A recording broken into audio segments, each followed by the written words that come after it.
शिक्षार्थियों, पुनः स्वागत है बोर्ड टॉपर्स क्लासेस में। और भक्ति सूफी परंपराएं नामक पाठ का तीसरा वीडियो लेसन प्रस्तुत हूँ। उम्मीद है पहले के जो दोनों भाग थे आप लोगों को पसंद आए होंगे। आप लोग बोर्ड टॉपर्स क्लासेस चैनल को ज़्यादा से ज़्यादा सब्सक्राइब करें और उसको शेयर करें और अपने कमेंट्स और लाइक भी दें, जिससे हमें यह वीडियो लेसन बनाने के लिए और प्रेरणा मिले और उसमें हम ज़रूरी सुधार कर सकें। आइए आगे चलते हैं। तीसरे भाग में भक्ति आंदोलन और भक्ति संतों के विषय में जानकारी प्राप्त करते हैं। अभी तक हमने देखा किस प्रकार से भक्ति आंदोलन का विकास हुआ दक्षिण भारत में। अलवार और नैनार संतों के बारे में हमने जानकारी प्राप्त की। उसके बाद हमने सूफी संतों और सूफी परंपराओं के विषय में जानकारी प्राप्त की। और अब हम जो इसका तीसरा और अंतिम भाग है, इसमें भक्ति आंदोलन और भक्ति संतों के बारे में हम जानने का प्रयास करेंगे।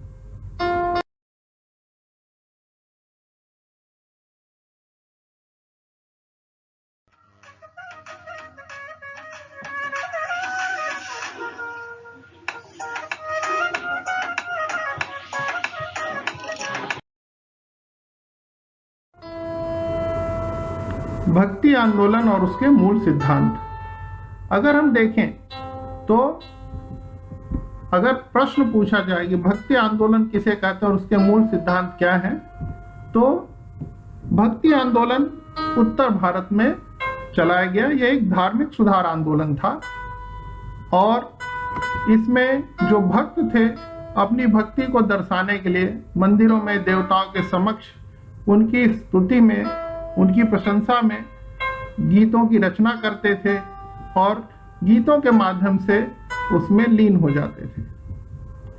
भक्ति युग की 4 प्रमुख काव्य धाराएं मिलती हैं। पहला सगुण भक्ति, जिसमें 2 शाखाएं हैं, रामाश्रयी शाखा और कृष्णाश्रयी शाखा। और दूसरा जो भक्ति आंदोलन है वो निर्गुण भक्ति से संबंधित है, निराकार ईश्वर से संबंधित है, जिसमें एक शाखा है ज्ञानाश्रयी और दूसरी है प्रेमाश्रयी शाखा। तो इसके बारे में हम चर्चा करेंगे। हम पहले भी चर्चा कर चुके हैं कि सगुण भक्ति क्या है, निर्गुण भक्ति क्या है। तो अगर हम देखें तो रामाश्रयी शाखा राम से जुड़ी है और कृष्णाश्रयी कृष्ण से जुड़ी है। इसी प्रकार से ज्ञानाश्रयी शाखा जो है, जिसमें निर्गुण निराकार ईश्वर की कल्पना की गई है, उसमें हम देखते हैं कि उसमें गुरु की महत्ता है और गुरु ही मोक्ष का मार्ग दिखाता है। दूसरी शाखा है प्रेमाश्रयी शाखा, उसमें ईश्वर निराकार है लेकिन अपने प्रेम के द्वारा उसके अलग अलग रूपों की पूजा की जा रही है और प्रेम में जो भक्त है वो लीन हो जाता है। ईश्वर और भक्त के बीच में कोई नहीं। तो देखते हैं भक्ति आंदोलन के मूल सिद्धांत क्या है। पहला, एक ईश्वर में विश्वास। दूसरा है शुद्ध कार्य करना। तीसरा, भ्रातृत्व की भावना, यानी ऊंच नीच का कोई भेद नहीं है, सब समान है। चौथा, वेदों की सत्ता को चुनौती। पांचवा, प्रेम भाव से पूजा करना। धार्मिक आडंबरों, जो वेदों में धार्मिक कर्म कांडों के विषय में कहा गया, मूर्ति पूजा, विशेष अनुष्ठानों यज्ञों का आयोजन करना, इसका उन्होंने खंडन किया। सातवां, जात पात का बंधन जो है उसका भी उन्होंने खंडन किया। इस तरह से मानव का ईश्वर से सीधे जुड़ाव, यह भक्ति आंदोलन का मूल सिद्धांत है। और अंतिम है गुरु की महत्ता।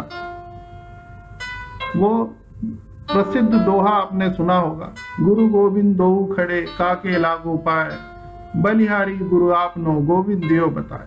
तो उसमें गुरु की महत्ता का वर्णन है। यानी गुरु प्रमुख है। हम देखेंगे आगे कि किस प्रकार से अलग अलग जो भक्ति संत हैं उनके गुरु कौन कौन है।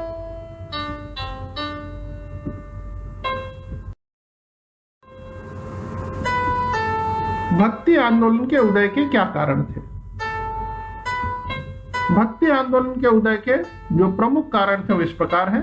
पहला, हिंदू धर्म की त्रुटियां और कुरीतियां।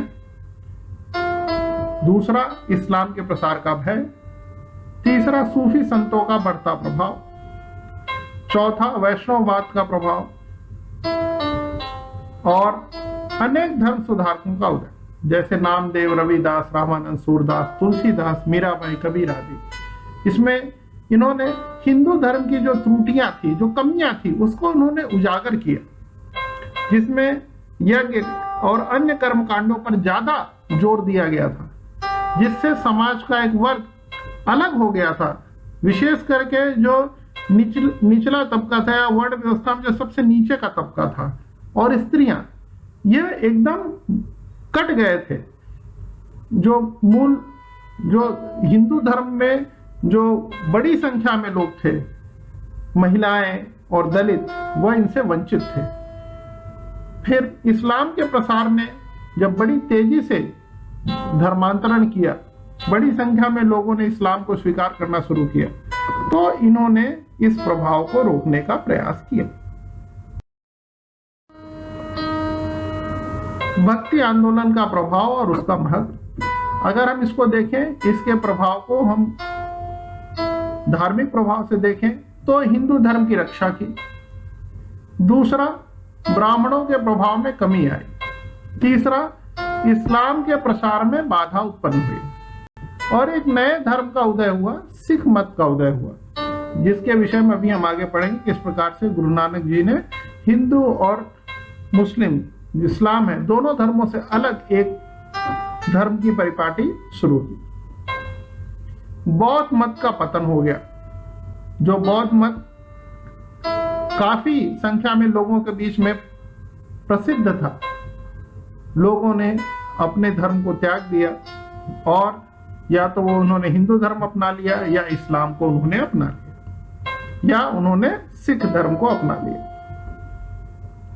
सामाजिक तथा सांस्कृतिक प्रभाव अगर देखें तो पहला, हिंदू और मुसलमानों के बीच जो सामाजिक संबंध थे, जो एक दूसरे को द्वेष की भावना से देखते थे, उसमें काफी कमी आई, संबंधों में सुधार हुआ। दूसरा, निम्न वर्ग की स्थिति में सुधार हुआ, क्योंकि अब उसके पास मौका था या अपने धर्म में ही वह रह सकता था, उसको उतना ही बराबर सम्मान मिल रहा था और ये भक्ति संत उनको बराबरी का दर्जा दे रहे थे। समाज सेवा की भावना बढ़ी, लोगों को लगा कि इंसानियत सबसे बड़ी चीज है, मनुष्य बड़ा है, न कि ये धार्मिक रीति रिवाज। और मिश्रित कला का विकास हुआ। हिंदू और मुसलमानों में परस्पर जो इंटरैक्शन हुआ, जो मेल जोल बढ़ा, उसकी वजह से एक मिश्रित कला का विकास हुआ और साथ में साहित्यिक विकास भी देखने को मिलता है, क्योंकि इन सूफी संतों ने तरह तरह के गीतों को रचा और जो अलग अलग भाषाओं में थे, तो उन भाषाओं का भी विकास हुआ, उनके शब्द भी मुख्य धारा में जुड़ गए।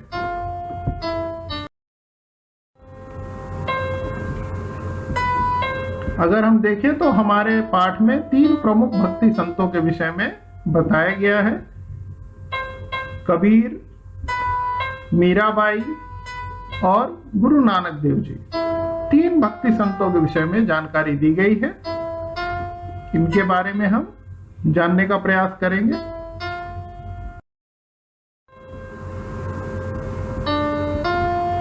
संत कबीरदास।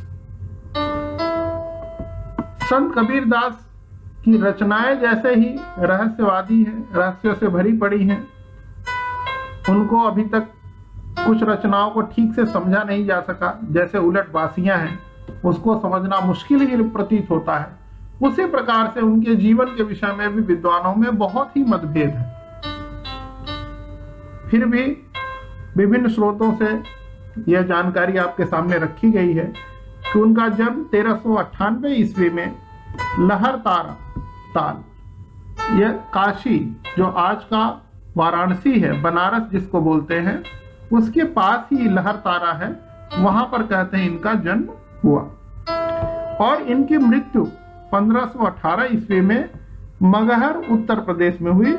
मगहर काशी से लगभग 60 किलोमीटर दूर है। उसमें भी बहुत ही एक कहानी जुड़ी हुई है। कहते हैं कि जिसकी मृत्यु काशी में होती है उसे मोक्ष प्राप्त होता है। तो कबीर ने इसको चैलेंज के रूप में लिया। उस समय यह कथन था कि जो मगहर में जिसकी मृत्यु होगी वो नरक में जाएगा। तो कबीर ने कहा कि मैं ऐसे ही स्वर्ग नहीं जाना चाहता हूं। तो अंतिम समय में वह मगहर चले गए कि मुझे तो नरक ही चाहिए अगर नरक है तो। और इस तरह से वहां रहते हुए उनकी मृत्यु होती है। और वहीं पर उनके लिए एक हिंदू मंदिर और एक दूसरी तरफ इस्लाम का मंदिर बनाया गया है। तो दोनों वहां पर आपको उनकी दरगाह भी मिलती है और उनके लिए मंदिर भी दोनों मिलता है। आमने सामने ही है मगहर में। इनके माता और पिता का नाम नीमा व नीरू कहा जाता है। कहते हैं कि इन्होंने इनका लालन पालन किया। इनके कोई संतान नहीं थी और कबीर को किसी ने वहां पर छोड़ दिया था। और यह बुनकर थे, जुलाहा थे, तो वही पैतृक कार्य कबीर ने भी अपनाया। इनकी पत्नी का नाम लोई था और इनके पुत्र और पुत्री थे। पुत्र का नाम कमाल और पुत्री का नाम कमाली था। और कबीर को भक्ति मार्ग पर लाने वाले गुरु रामानंद थे। इससे भी एक कहानी जुड़ी हुई है कि कहते हैं कि कबीर रामानंद जी को अपना गुरु बनाना चाहते थे, लेकिन रामानंद किसी को भी ऐसे ही अपना भक्त नहीं बनाते थे। और खास करके कबीर जो एक जुलाहा समुदाय से थे, तो कबीर ने निश्चय किया कि मैं इन्हें ही अपना गुरु बनाऊंगा। तो उन्होंने देखा कि जो रामानंद जी हैं वह रोज गंगा स्नान करने के लिए जाते हैं काशी में। तो उन्होंने जो गंगा घाट की सीढ़ियां हैं उसी पर प्रातःकाल सुबह जाकर के वहां लेट गए। और रामानंद जी जब आ रहे थे तो उनका पैर उनके ऊपर पड़ता है और उनके मुख से निकलता है राम राम का। तो कहते हैं उसी से ही उन्होंने अपना गुरु मान लिया। कबीर ने अनेक भाषाओं में रचना की है, जिसमें अवधी, सदुक्कड़ी या इसको पंचमेल खिचड़ी भी कहा जाता है, क्योंकि इसमें कई भाषाओं के शब्द लिए गए हैं, जैसे पंजाबी, राजस्थानी, खड़ी बोली, अवधी, पूर्वी, ब्रज भाषा। कई भाषाओं की खिचड़ी है, कई भाषाओं के शब्द इसमें लिए गए। उनकी वाणियों का संग्रह बीजक नामक ग्रंथ में किया गया है, जिसको धर्मदास ने किया है। और इसके 3 मुख्य भाग हैं, साखी, सबद व रमैन। कबीर की शिक्षाएं बहुत ही महत्वपूर्ण है, परीक्षा की दृष्टि से बार बार पूछा जाता है और कबीर आज के समय में प्रासंगिक है। तो कबीर की जो शिक्षाएं हैं वह हमें 3 विशिष्ट परिपाटियों में देखने को मिलती है। पहला बीजक, दूसरा कबीर ग्रंथावली और तीसरा आदि ग्रंथ साहिब। जो कबीर बीजक है, बनारस और उसके आसपास के जो कबीर पंथी हैं उन्होंने इसको संरक्षित करके रखा है, उन्होंने बचा करके रखा है कि जो कबीर की शिक्षाएं। इसी प्रकार कबीर ग्रंथावली जो पश्चिम में है, जो राजस्थान, गुजरात वाला जो इलाका है, वहां के दादू पंथियों द्वारा इसको संरक्षित किया गया है। और तीसरा आदि ग्रंथ साहिब जो सिखों का पवित्र ग्रंथ है, उसमें कबीर की जो शिक्षाएं हैं, जो बानी है, वह उसमें एकत्रित की गई है। तो अगर हम कबीर की शिक्षाओं को संक्षेप में देखें कि तीनों में इसका सार क्या है, तो इसको निम्न प्रकार से हम व्यक्त कर सकते हैं। पहला, कबीर ने आध्यात्मिकता पर बल दिया है। उन्होंने हिंदू और मुसलमान दोनों की रूढ़ियों की कटु आलोचना की है। और कबीर ने इस्लामी दर्शन के एकेश्वरवाद को समर्थन दिया है और हिंदुओं के बहुदेववाद का खंडन किया है और ईश्वर की एकता पर बल दिया है कि ईश्वर एक ही है, ईश्वर अलग अलग नहीं है। इसीलिए उन्होंने मूर्ति पूजा तीर्थ यात्रा, अन्य आडंबरों की बहुत ही आलोचना की है। और इस आलोचना में उन्होंने दोनों धर्मों को, किसी को छोड़ा नहीं है कि नहीं हिंदू धर्म अच्छा है और इस्लाम खराब है, या इस्लाम अच्छा है हिंदू धर्म अच्छा है। उन्होंने सती प्रथा, पर्दा प्रथा का विरोध किया, जो सामाजिक रूढ़ियां हैं उसका विरोध किया, और कर्म के महत्व पर उन्होंने बल दिया कि जो कर्म है वो महत्वपूर्ण है। मानवतावाद पर उन्होंने बल दिया कि मानव मात्र से प्रेम ही प्रमुख है। उनका जो दोहा है, पोथी पढ़ पढ़ जग मुआ, पंडित भया न कोय, ढाई आखर प्रेम का, पढ़े सो पंडित कोय। जात पात का विरोध, इन्होंने हमेशा से इस जाति असमानता का विरोध किया और मानव की एकता पर बल दिया। और वह ईश्वर के निर्गुण या निराकार ब्रह्म की पूजा करते थे और उसके नाम सिमरन पर बल देते थे कि ईश्वर का जो है नाम लो। तो उनके उसमें राम भी है, उनके उसमें रहीम भी है, और सब का रूप एक ही वह बताते हैं। यह भारत सरकार द्वारा डाक टिकट जारी किया गया।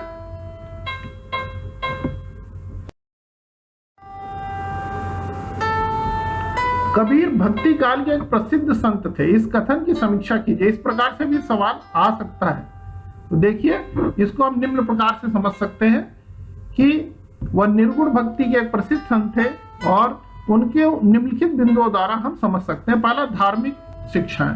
तो धर्म के संबंध में कबीर ने महत्वपूर्ण जो विचार दिए, पहला, उन्होंने किसी भी धार्मिक विश्वास को इसलिए नहीं स्वीकार किया कि वह धर्म का अंग बन चुका है, अपितु अंधविश्वासों, व्रत, ब्राह्मणों के कर्मकांड तथा तीर्थ आदि पर कसकर व्यंग किए। इसी प्रकार से अंधविश्वासों का घोर विरोध किया।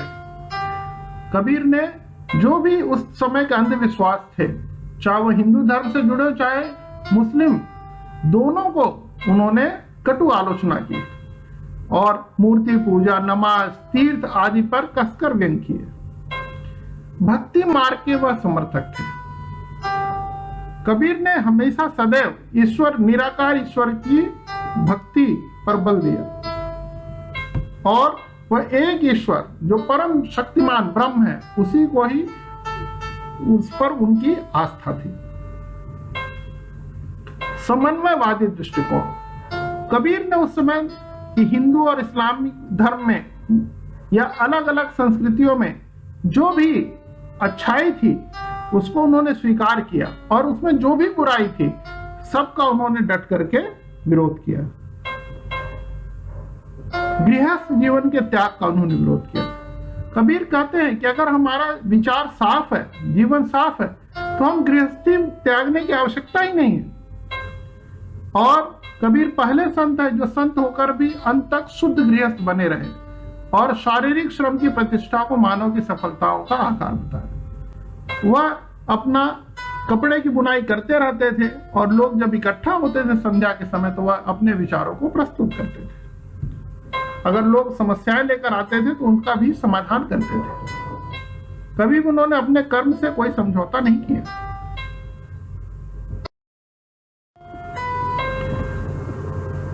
बाबा गुरु नानक देव,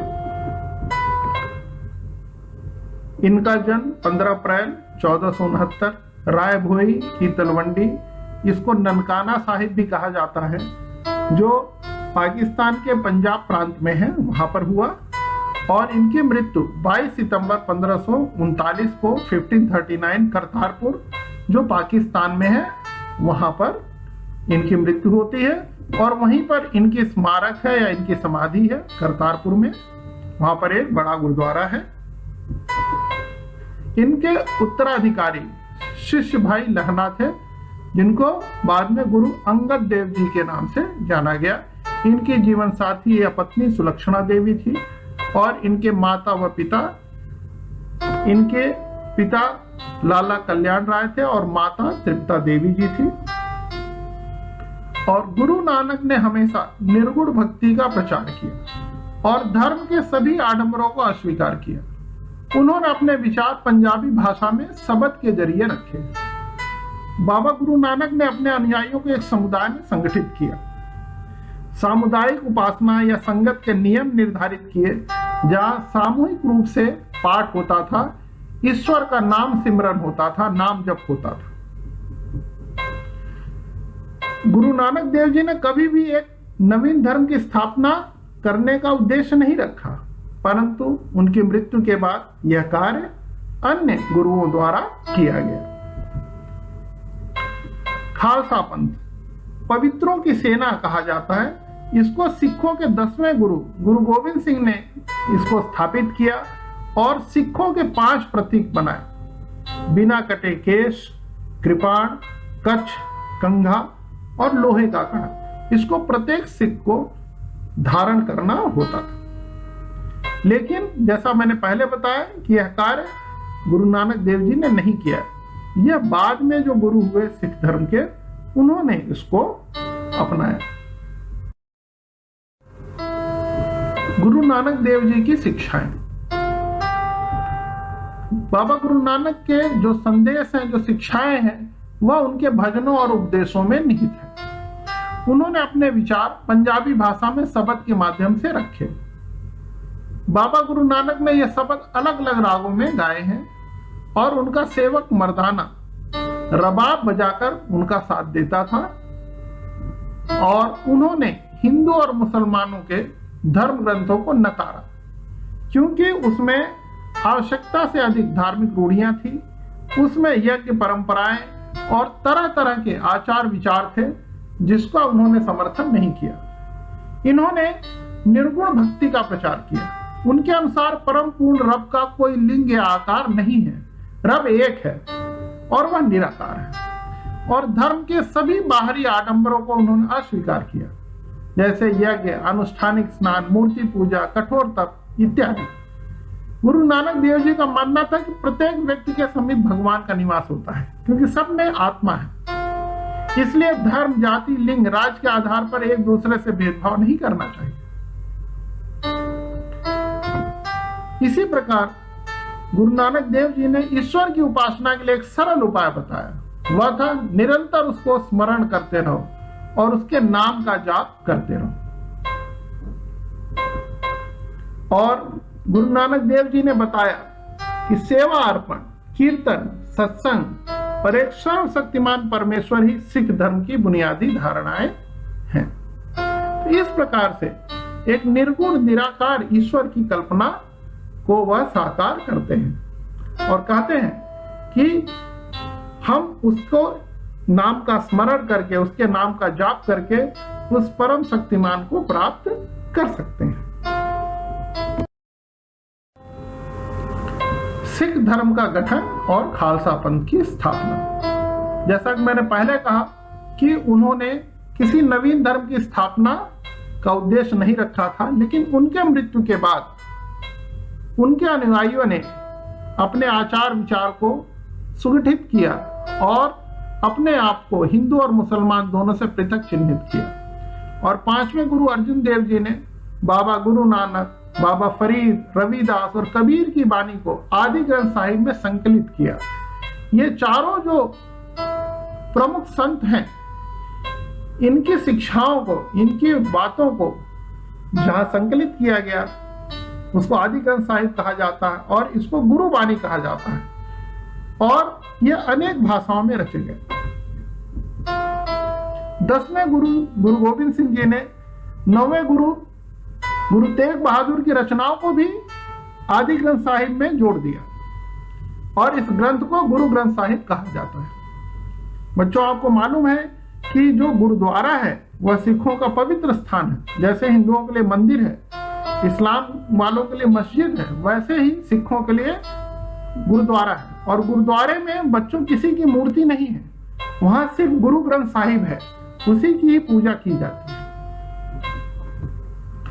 गुरु गोविंद सिंह ने खालसा पंथ की नींव डाली और उन्होंने सिख धर्म के 5 प्रतीकों का वर्णन किया: बिना कटे केश, कृपाण, कच्छ, कंघा और लोहे का कड़ा। और यह प्रत्येक सिख को धारण करना चाहिए। और गुरु गोविंद सिंह के नेतृत्व में ही सिख समुदाय एक सामाजिक, धार्मिक और सैन्य बल के रूप में संगठित हुआ। मीराबाई, मीराबाई के विषय में जो जानकारी उपलब्ध है, उनका जन्म 1498 ईस्वी में गांव कुड़की पाली, जो जोधपुर के पास है, राजस्थान में हुआ। और इनके माता व पिता वीर कुमारी व रतन सिंह हैं। यह मेड़ता की राजकुमारी थी, मेड़ता राजवंश से संबंधित थी। इनका विवाह महाराणा कुंवर भोजराज मेवाड़ के सिसोदिया कुल में किया गया, हालांकि इनकी इच्छा नहीं थी। और इनकी मृत्यु 1557 में द्वारका गुजरात में हुई। और इनके गुरु रैदास थे, जो रविदास के नाम से प्रसिद्ध हैं, संत रविदास। मीराबाई की रचनाएं बहुत ही भावपूर्ण हैं और पूरे भारत में मीराबाई और उनके पद ज्ञात हैं। उसमें इनके जो रचनाएं हैं, राजस्थानी, ब्रज, गुजराती, पंजाबी, खड़ी बोली और पूर्वी भाषाओं का मिश्रण दिखता है। इसमें उनके दुखों का प्रतिबिंब बड़ी गहराई से दिखता है। साथ ही गुरु का गौरव, भगवान की तारीफ, आत्मसमर्पण जैसे विषय भी इन पदों में हैं। मराठी में भी इनके पदों का अनुवाद हुआ है और इनके द्वारा रची गई जो कुछ प्रसिद्ध रचनाएं हैं वह इस प्रकार है। नरसी जी का माया, मीराबाई की मलार, गीत गोविंद टीका, राग सोरठ के पद, राग गोविंद, राग विहार, गरबा गीत। तो इस तरह से इन्होंने कई ग्रंथों की रचना की, जिसमें उन्होंने अपने विचारों को प्रस्तुत किया। यह कृष्ण के प्रेम में हमेशा लीन रहती थी और इनके गीतों का संकलन मीराबाई की पदावली नामक ग्रंथ में किया गया है। बचपन से ही कहते हैं कि इनको कृष्ण से प्रेम हो गया था, तो आप कह सकते हैं ये प्रेमाश्रयी परंपरा की कवियत्री हैं। और इनका विवाह जब कर दिया गया तो इन्होंने उस सांसारिक मोहमाया को त्याग दिया। आइए इनके विषय में और जानने का प्रयास करते हैं। मीराबाई भक्तिमय राजकुमारी, यह भक्ति परंपरा की सुप्रसिद्ध कवियत्री हैं और मारवाड़ के मेड़ता जिले की राजपूत राजकुमारी थी। और इनका विवाह इच्छा के विरुद्ध मेवाड़ के सिसोदिया कुल में कर दिया गया और वहां इन्होंने अपने पति की आज्ञा की अवहेलना की और पत्नी और मां के परंपरागत दायित्वों को निभाने से इनकार किया। यह विष्णु के अवतार कृष्ण को अपना एकमात्र पति स्वीकार करते थे। कहते हैं कि उनके ससुराल वालों ने उन्हें विष देने का प्रयत्न किया, किंतु वह बच गई और राजभवन से निकलकर एक परिव्राजिका संत बन गई, जो एक स्थान से दूसरे स्थान पर रहती। कहते अंत में इन्होंने द्वारका में अपना स्थान किया और इन्होंने सन्यासियों का वस्त्र धारण किया, जोगिया वस्त्र धारण किया। और मीरा ने रैदास को अपना गुरु बनाया, जो एक चर्मकार थे और जातिवादी जो समाज की रूढ़ियां थी उसका इन्होंने उल्लंघन किया। ये बहुत बड़ी बात थी। मानव की समानता पर इन्होंने बल दिया। उन्होंने अंतर्मन की भाव प्रवणता को व्यक्त करने वाले अनेक गीतों की रचना की और ईश्वर से बिना किसी लाग लपेट के जो प्रेम है वह मीराबाई की रचनाओं में दिखता है। पायो जी मैंने राम रतन धन पायो, मैं देखा होगा, इस तरह से गीतों की रचना की गई और उनके द्वारा रचित पद आज भी गुजरात व राजस्थान के गरीब स्त्रियों और पुरुषों द्वारा गाए जाते हैं, जिन्हें नीच जाति का समझा जाता है। तो कितने इनकी यह प्रसिद्ध थी अपने समय में और आज भी इसका हम आकलन आसानी से कर सकते हैं। धार्मिक परंपराओं के इतिहास का पुनर्निर्माण किस प्रकार किया जाता है, आइए इसको जानने का प्रयास करते हैं। कभी कभी सवाल पूछा जाता है, हालांकि इतिहास के स्रोत से ही संबंधित है। तो जब भी इतिहासकार धार्मिक परंपरा के इतिहास को पुनर्निर्मित करने का प्रयास करते हैं तो अनेक स्रोतों का इस्तेमाल करते हैं, जैसे मूर्ति कला, स्थापत्य, धर्म गुरुओं से जुड़ी कहानियां, दैवी स्वरूप को समझने को स्त्री पुरुषों द्वारा लिखी गई काव्य रचनाएं आदि। साथ में मूर्ति कला और स्थापत्य कला के विषय में समझने के लिए वह उनको निर्माण करने वाले, इस्तेमाल करने वालों के विचारों, आस्थाओं और आचारों को भी समझते हैं, समझने का प्रयास करते हैं, क्योंकि बिना उसकी समझ के ऐसा करना संभव नहीं है। और साथ ही अगर देखें तो धार्मिक विश्वासों से संबंधित जो साहित्यिक परंपराएं हैं उसमें बहुत ही विविधता है और अनेक भाषाओं और शैलियों में लिखे गए हैं। कुछ स्रोत बहुत ही सरल है, स्पष्ट है, जबकि कुछ अन्य ऐसे हैं जिसमें अलंकृत भाषा का प्रयोग किया गया। तो प्रत्येक किस्म के मूल पाठ को समझने के लिए तरह तरह का कौशल चाहिए, कई भाषाओं की जानकारी चाहिए, और इसके अलावा जो इतिहासकार है उसको प्रत्येक विधिक शैली व शैलियों में सूक्ष्म अंतरों को भी पहचानना पड़ता है, तभी वह धार्मिक परंपराओं के इतिहास का पुनर्निर्माण सही प्रकार से कर सकते हैं। उदाहरण सहित विश्लेषण कीजिए कि भक्ति और सूफी चिंतकों ने अपने विचारों को अभिव्यक्त करने के लिए किन भाषाओं का प्रयोग किया। यह प्रश्न पूछा जाता है, इसलिए इसको हमें तैयार करना चाहिए कि जो भक्ति संत थे या सूफी संत थे वह किन भाषाओं का प्रयोग करते थे। तो सबसे प्रारंभिक भक्ति संतों ने संस्कृत, पाली, प्राकृत, तमिल, मलयालम आदि भाषाओं का प्रयोग किया। दक्षिण भारत के ब्राह्मणों ने स्थानीय भाषाओं के साथ साथ संस्कृत में भी अपने उपदेश और विचारों और तथा दर्शन को रखा। और मध्यकाल में अगर हम देखें तो भक्ति संत जैसे कबीर ने स्थानीय भाषा और बोलियों में उनकी रचना की, जिसको हम सदुकड़ी या पंचमेल भाषा कहते हैं। इसी प्रकार से बाबा गुरु नानक देव, रविदास जी ने हिंदी और पंजाबी भाषाओं का प्रयोग किया। इसी प्रकार से मीराबाई ने ब्रज भाषा, राजस्थानी और हिंदी में पद और भजन गाए और लिखे। इसी प्रकार से महाराष्ट्र के संतों ने मराठी और गुजराती में अपने गीतों की रचना की। और अगर हम सूफी संतों के बारे में देखें तो उनके द्वारा जो भाषाओं का प्रयोग किया गया, तो सूफी विचारकों ने, हालांकि वह अन्य धर्म और संस्कृति से जुड़े थे, लेकिन फिर भी उन्होंने स्थानीय भाषाओं का प्रयोग किया और जनसाधारण की भाषा हिंदी का प्रयोग किया। और इसके साथ साथ उन्होंने फारसी भाषाओं के शब्दों का भी इस्तेमाल किया। इसी प्रकार बाबा फरीद ने स्थानीय भाषा का प्रयोग किया और उनकी भाषा में हिंदी, फारसी, पंजाबी आदि का प्रयोग देखा जा सकता है। और दक्षिण भारत में जो सूफी संत रहते थे उन्होंने उर्दू भाषा से मिलती जुलती जनसाधारण की भाषा दक्खनी में अपने विचार व्यक्त किए। तो इस तरह से तरह तरह भाषाओं का इस्तेमाल किया गया, खास करके जो जनमानस की भाषा थी, जो साधारण लोगों द्वारा भाषा बोली जाती थी, उसका उपयोग किया जा रहा था, जिससे लोगों को उनके विचारों को समझ में आए और लोगों से अपनापन दिखे। इसी प्रकार कन्नड़, तेलुगु, मलयालम भाषा में भी कुछ संतों ने उपदेश दिए, गीत और कविताएं और ग्रंथ लिखे, जिससे लोगों के साथ उनका जुड़ाव और भी प्रगाढ़ हो और भी घनिष्ठ हो और लोग उनकी बातों को आसानी से समझ सकें। दोस्तों, बोर्ड टॉपर्स चैनल देखने के लिए धन्यवाद।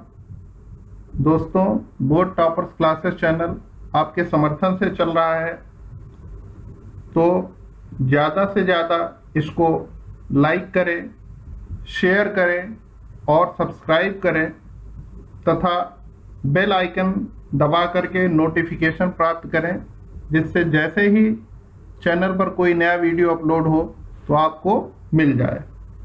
साथ में अपने कमेंट्स देकर अपनी प्रतिक्रिया दें और अपने अमूल्य सुझाव दे करके हमारा हौसला बढ़ाएं। धन्यवाद।